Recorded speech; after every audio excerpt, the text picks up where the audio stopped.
Hey everyone, sorry for the late video, but I went to the Minds in Real Life conference, and then it was an all-day thing, and I came home and I was just like, crashing out, and I didn't have my iced tea to keep me awake, so now I'm dozing off and I'm drinking iced tea, trying to wake myself back up, and then I made mistakes. This is like the third time I shot this video, so let me tell you about the Minds in Real Life conference.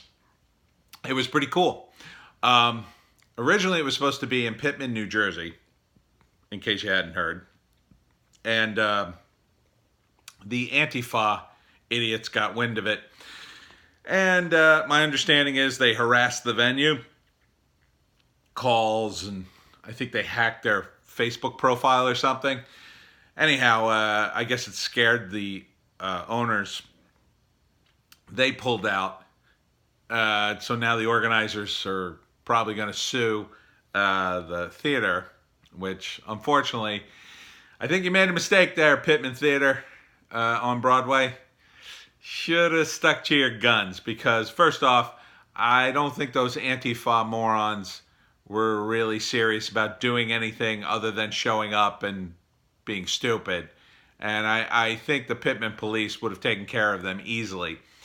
So now you're going to have to deal with the legal stuff, unfortunately.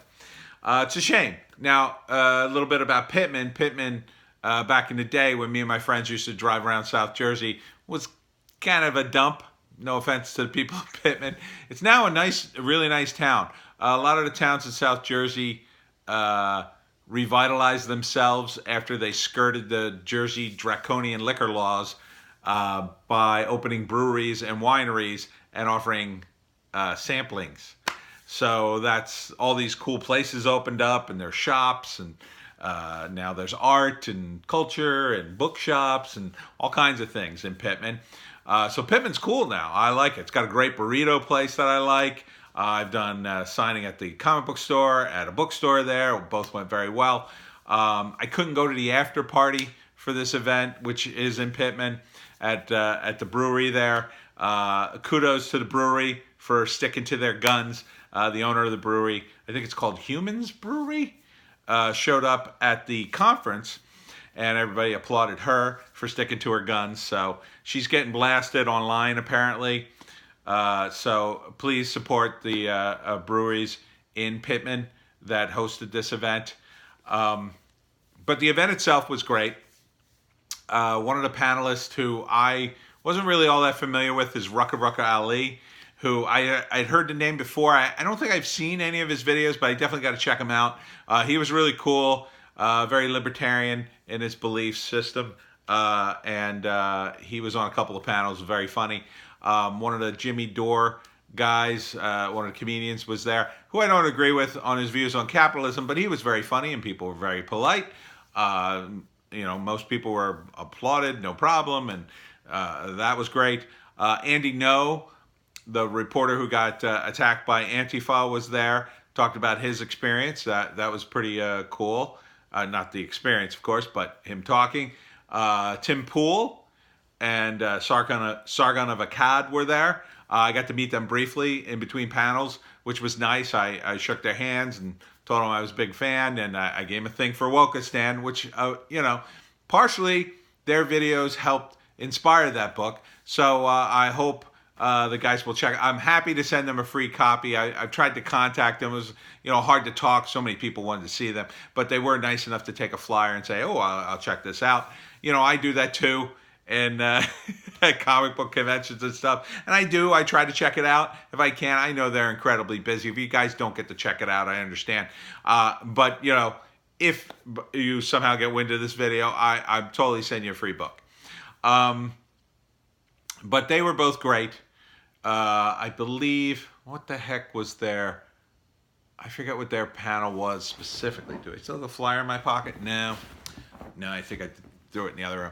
Anyhow, they talked about political violence, and one of the things was on getting demonetized. They talked about censorship, talked about racism, and it was views from left and right.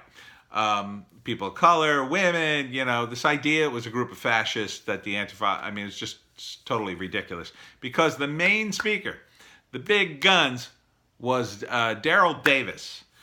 Daryl Davis is a black blues musician who is the guy who's been talking guys in the KKK out of the KKK life, basically. So he talks to these extreme racists, and he works them a little bit, and sort of humanizes himself, and then boom, these guys end up leaving the KKK, and he doesn't consider himself the converter. He considers the guys he converts, they converted themselves. He just plants the seed. And he was very real, had a lot of interesting insight to these organizations and how they work. He had KKK uniforms that the now former members, had given him. And he showed some of that off. He had a sort of a neo-Nazi flag and a KKK flag too. But the highlight of the whole thing was when he pulled out a grand wizard robe of the KKK. It's all green.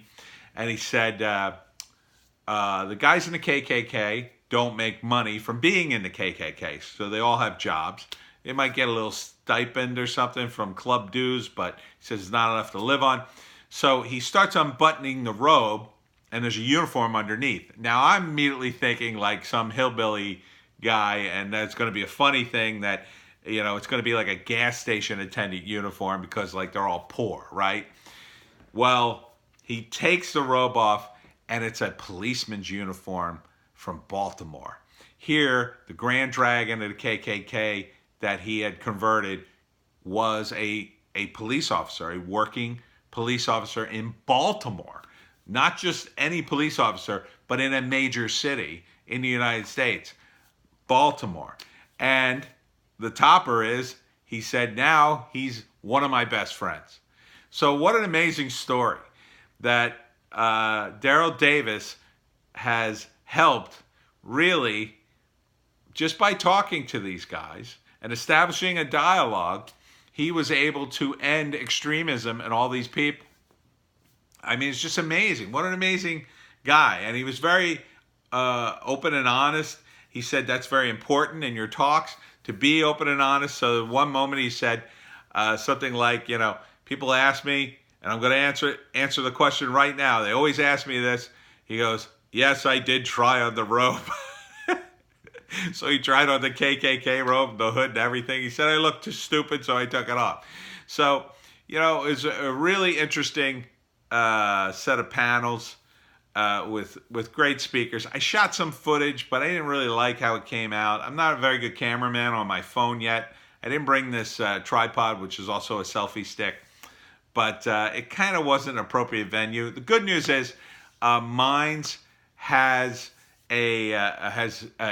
recorded the entire thing, and it's going to be on Minds, I assume, in the coming days. And I assume it's going to be free. I don't see why they would charge to see it. So definitely check that out. I did get a question in because there was a lot of Q&A. I didn't get in line. I should have, but there were so many people there. It was hard to get far enough in line that you would get in a question, because a lot of times they ran out of time. Really, only the first 2 to 4 people got a question. But they said you can use the Minds in Real Life link on the Minds app, which I downloaded, and we'll get to the question. So I asked a few questions, but the one question they got to was, will Tim Pool take off his knit cap and show us that he has hair? And he said no. So that was my question, Tim. I thought, man, it would be great if he just did that at the conference. How huge would the video would totally go viral, but he's not going to do that. That's kind of his image, so I guess he doesn't want to do that. I don't blame him, but it would have been a cool moment if he did. Anyhow, that was the Minds in Real Life conference. I thoroughly enjoyed it. I wish I could have gone to the after party, but sadly they ran out of tickets. I didn't get one.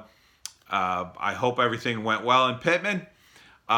Things certainly went well in Philadelphia, where they moved it to the Sugar House Casino.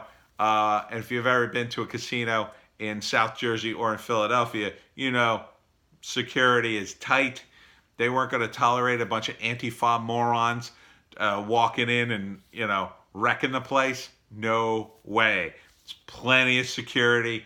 You couldn't go anywhere. They scanned people. They wanded people on the way in. Nothing happened.